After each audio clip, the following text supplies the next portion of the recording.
Welcome back to another episode of... No? Okay, Yep, sorry. I'm Lee. And I'm Richard. And we are exhausted. We're also experienced business owners with over a decade of lessons behind us. We've operated businesses in many different sectors and in many different parts of the world. A few years back, I wrote a book called Once Upon a Time in Small Business. I thought I'd told all the important stories. Turns out, I was just getting started. This podcast is all about the messy, honest human moments behind business, life, and leadership. We'll take you through each of the chapters of the book with more stories about the lessons we've learned through our businesses over the years. This is Richly Told. Imposter Syndrome plus Extras Part 2. Part 2. That we were going to... record next week. We were going to take some time and record. But I know we're not wearing the same clothes a week later. We actually just decided to continue because we were on a roller coaster. Yeah, because this conversation continued once we stopped rolling, and it's like let's just keep talking about it because it is an interesting. It is an interesting topic. It's actually I think it's much deeper than I ever thought. So just to recap on what we talked about in case you missed the last one. From 3 minutes ago. From 3 minutes / 1 week ago. We started talking about imposter syndrome and imposter syndrome in business owners, in particularly my own experiences as somebody who does experience it and Richard's who doesn't experience it, but... wasn't even aware of it. I was going to say witnessed it, but apparently was not even aware that... Well, he knows that I have it because I talk about it. Well, over the years, you've mentioned it every now and then. And I've always gone, oh, what is that? What are you talking about? And then we did go on to more deeper topics around success and culture in Australia. So if you're picking this episode up and you haven't watched the last one, maybe just hit pause and go back and watch or listen to that one first so that you know what we are talking about because we're going to continue on. Yep. I think we got to talk about how to identify it. Okay. Because, like you said before... Are we talking about imposter syndrome still? So how to identify imposter syndrome or how to identify insecurity and... See, this is the thing. Is imposter syndrome just an overall term for all of these other things? I don't know. Like, what is it affecting productivity or is it having the opposite effect where people feel like they're imposters and working twice as hard to then kind of make up for a shortfall that isn't there? I'm going to Google what is imposter syndrome. It's a psychological pattern where individuals doubt their accomplishments and have a persistent fear of being exposed as a fraud, despite evidence of their competence.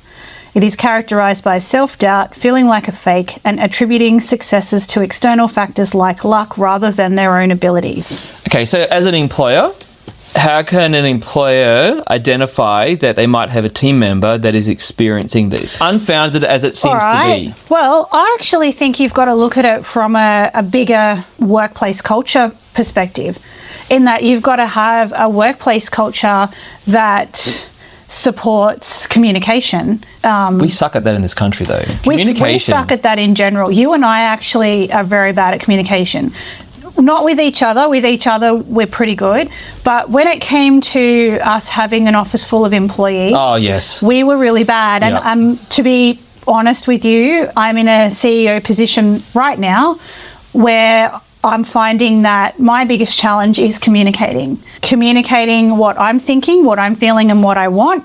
And it's also in thinking that people will just automatically know what I'm thinking, feeling and wanting. See, I think that is actually coming from a cultural thing as well, because in this country you don't complain. Raising concerns is considered as whinging. We don't whinge in this country. We do. We just get on with it. Is that a generational thing though, or a culture thing? I don't know. Stiff up a lip. Because now that you're looking, now that you're talking about that, that's not going to be a 3-part series.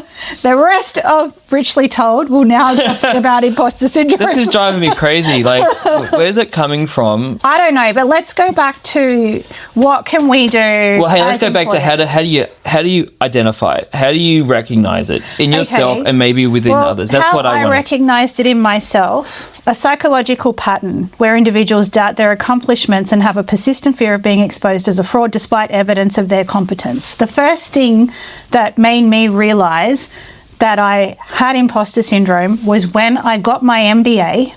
Only recently, within like 3 years ago, but yet I still felt like a fraud. And see, that in itself is weird, because you're the one that has the MBA. I don't. I know, but that triggered. I don't feel like an imposter, but you do. No, I know. That's what this is. It's weird. Thank you. No, not you. No, not you. This not saying you're weird. I'm saying this. Well, that's how I identified it in myself. Okay. Because I went, okay, and then a psychological pattern. I go, okay, well, this is a pattern because I don't just have an MBA. I have other degrees and I have other experience. Well, you got certificates, certs, you got degrees, you got diplomas. You just got into law, Master of Law. I am about to start my Masters of Business Law. So I have a lot of things, yet I still have this persistent voice in my head telling me, why would anybody listen to you? But why? I don't know why. Okay. This is why we also need probably a psychologist or a clinical psychologist. What does help people is that I do think having clear and open communication in the office and having a culture where your employees are not scared to come to you or not scared to speak up and say, I'm not happy with this is not working for me. I think we also need positive reinforcement, particularly in our business. We talk about all the things. Like when you have a performance review, do we talk about all the good things or do we only talk about the negative things? We're all, like, you know, when I was an employee, I would go into performance reviews absolutely terrified of what was going to happen and what they were going to say and what was I doing wrong. And were you always surprised when they were positive? Well, there wasn't a lot of positive. Okay. There was like, keep doing what you're doing, but there was no actual, like, we kind of highlight things that are going wrong, but we don't ever highlight things that are going right. That's again Australian culture. Yeah, it is an Australian culture. And I mean, I don't think we necessarily have to pull people up every day and go, hey, great job sweeping that floor. You know, they do that in the States. That's what they do every day. I appreciate you. You get a cup of coffee. I really appreciate you. This is a great coffee all the time, to the point where, from my perspective, being an Australian, it gets absolutely annoying. But in their culture, they're always propping each other up over everything. Well, that's the word. That's it. There was a guy literally sweeping the nature strip outside his shop, and a guy walked past and went, great job. So a really simplistic way of what I'm trying to say is that if you want people to feel like they belong, let them know that they belong. So that's what would help. Yeah, that's what helps you. Yep. Okay. I think so. I mean, obviously you need to get to a place of being able to do that to yourself. Personally, I am on a journey, as I mentioned in the last episode, with a psychologist addressing some things in my own mind, and I would encourage everybody to go and just talk. Just go and see what's out there. You don't have to identify as having a mental illness or feel, depression or anything like that to be able to access these services. Just even these little things of I shouldn't be there or I'm really anxious, that's worth investigating, because those can grow into much bigger things later on. Okay, so it seems to me we don't do enough to support each other. No. We're not having the right conversations. No. Even what I was describing from what I see in the States in particular, it even comes across to me as it translates to me as cheesy sometimes. But it's not really. As you're sitting there going, they do it all the time, I'm like, cringe. Yeah. Is that an Australian thing? I think it is an Australian thing. I like it. I like to know other people's opinions on this, but from what I see, it seems to be a very cultural thing to us. I'd be interested in talking to people that have come from the UK, come to Australia, or come from the US, or wherever, any other country, and come here to start a new life, and get their perspective on what they think Australian culture is like in terms of this. I mean, it's got a lot of great aspects, but I don't think here we're doing enough.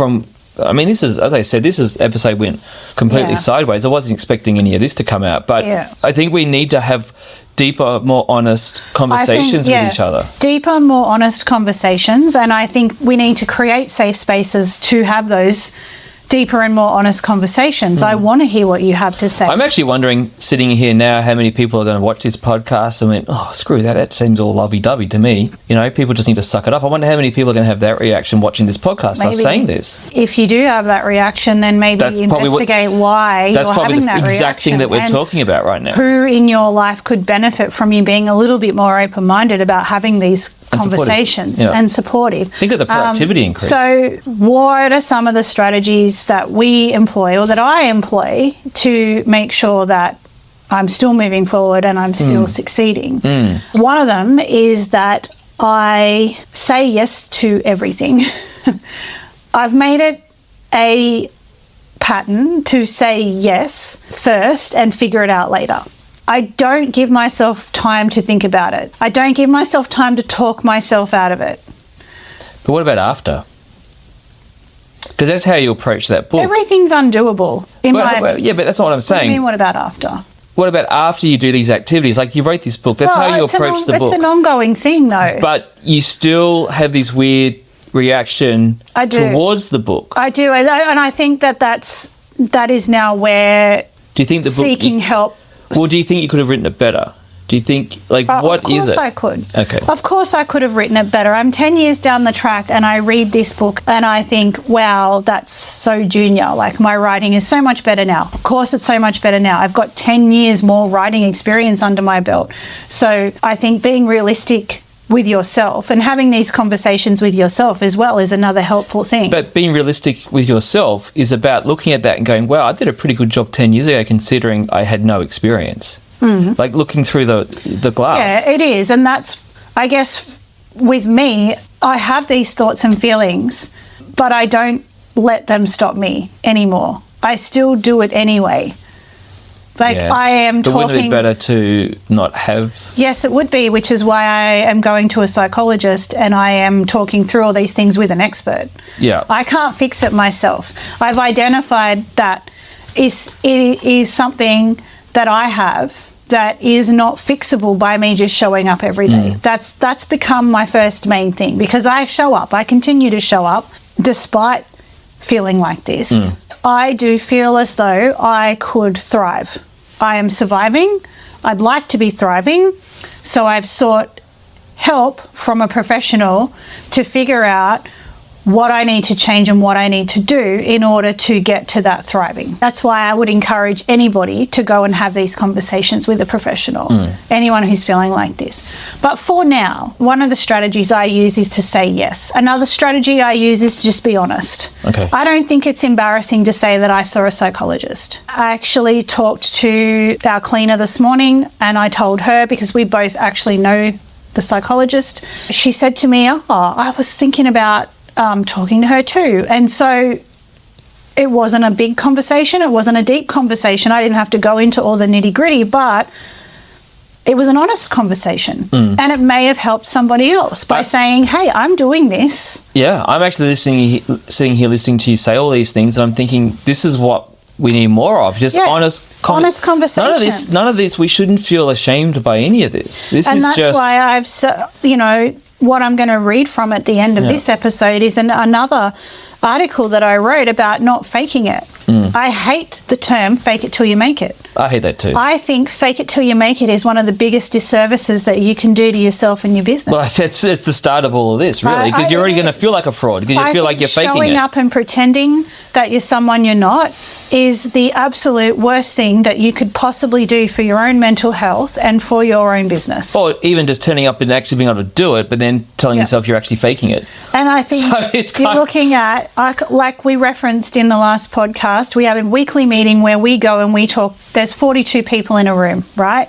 And 42 people that we would think are perfectly confident, competent, outgoing extroverts, right? I'm one of those 42 people when I turn up in that room, yet I am not a confident, competent, outgoing extrovert. I am competent in what I do, but I am busting to get out of that room every week. And I wonder if we actually have these real conversations instead of plastering these smiles on our faces, and when someone goes, how are you? Really good. How are you? If we had these honest conversations, I think that we would feel so much more supported and supportive with the people around us. And I don't mean you have to go in there and go, oh, I'm having a really bad day and I'm miserable. Just be honest about who you are and what you're feeling. And you know what else? Allow people to feel like that. If someone says, I'm not feeling very confident, I don't feel like I should be here, don't dismiss it and be like, oh, wow, you're supposed to, yes, you should be here. I think a lot of times we think that we're being supportive by saying things like that, but it's actually really dismissive of the person who's going, I don't think I should be here. Well, I think it actually is dismissive because I think that person is just saying whether they can to get out of the conversation as well. I don't know if people really want to engage with people on this. No, I don't think that they do. Because it's a big investment in time to actually engage it. Conversation and the space for people to actually have that conversation is really where it's at. Yeah. As a business owner, as a friend, as anyone, you don't even have to know the person. You can have a real conversation with someone who's making your coffee in a random holiday place that you're never going to see again. I've actually seen that. You know, it's just about being open to having those conversations and being present. And being supportive. Sorry, I feel like I'm putting you on the spot today. It's just that this whole subject is just on a different wavelength to where I operate, and it's just something I'm fascinated about. Isn't this funny? This is how we talk to each other all the time. The only difference is we stuck a camera in front of it. It is how we talk to each other all the time, and it's quite often how we lose hours. Yes. Yes. And it makes long drives interesting. But I don't think anyone wants an 8-hour podcast. No, well, they're getting it, just broken up into half an hour increments. Anyway. So look, with that, I'm just going to read, this is an article that I wrote called Stop Faking It, because as I just said, I really hate fake people, and I really hate being fake myself. And as somebody who spends a lot of time observing, I have a really good gut instinct, and if someone comes up in front of me who is faking it, I can tell straight away. So even if you are faking it, like, I reckon half the population knows. So just stop. Yep. Just don't. Have faith in yourself. Once upon a time, I was the world's biggest advocate of fake it till you make it. I thought to be successful, I had to first appear successful. But for all my efforts, the only thing I succeeded in doing was becoming a huge fraud. Little wonder my imposter syndrome still is, off the charts. I had trouble convincing anyone to have faith in me and my business because I had no faith in myself. And you just summed up 2 episodes. 2 episodes in one. So you managed to sum up in, a minute? We may even continue this in a 3rd episode. I actually think that we started out talking about imposter syndrome and we just diverted into like... Well, only because I'm starting to think maybe this imposter syndrome is an overall umbrella term for a lot of stuff that's going on. It's making people feel this way. I'm thinking that although this was a conversational podcast between you and I, there's about 3 people that I can think of that I think would be excellent guests to weigh in on this. I think so too. Experts, actual experts. Yeah. Because I'm an expert in myself and our businesses and what I'm feeling, but I'm not an expert in it from a global perspective. And I think that the more opinions and the more conversations we have around this with people of different levels of expertise, the better. To be honest with you, going into these 2 episodes, I'll be honest with you, I thought this whole imposter syndrome thing was just ridiculous. Yeah. I mean, if you're in the room, you deserve to be there. If you got the qualification, you deserve to have it. Yep. I actually, at the start of this, thought the whole concept, to be honest, was ridiculous. I don't think that now. I think that this is something that is happening because of the way we operate and treat each other. It's not people just making things up. It's not people just getting into their own heads. Which is what I honestly thought. I thought it was just ridiculous, and I was interested to hear it. But now I think that we could definitely be doing a lot. Yeah. I think there's a lot of sabotaging going on out there. There's a lot of self-sabotaging. There's a lot of just in general a lot of unsupportive behaviour that is leading people. It's almost as if we're saying here that we're doing a lot to make other people feel like they're useless and worthless. We're not doing a lot to make people feel supported. Because I don't think anyone sets out to make people feel worthless.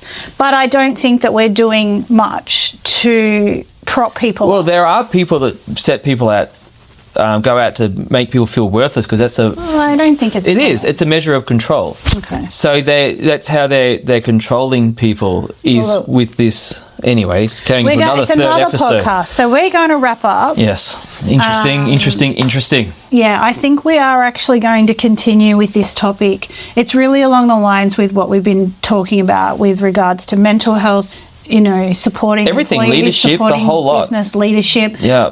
And so we will continue this next week. Yeah. Hopefully with some additional input. So absolutely. Thanks very much for joining us. Thank you. On this lots to think about now for roller me. coaster. There's lots to think about. Please reach out if you'd like to have a conversation with us. If you would like some comments. support, get in touch on our Instagram. We have Richly Told Podcast on Instagram.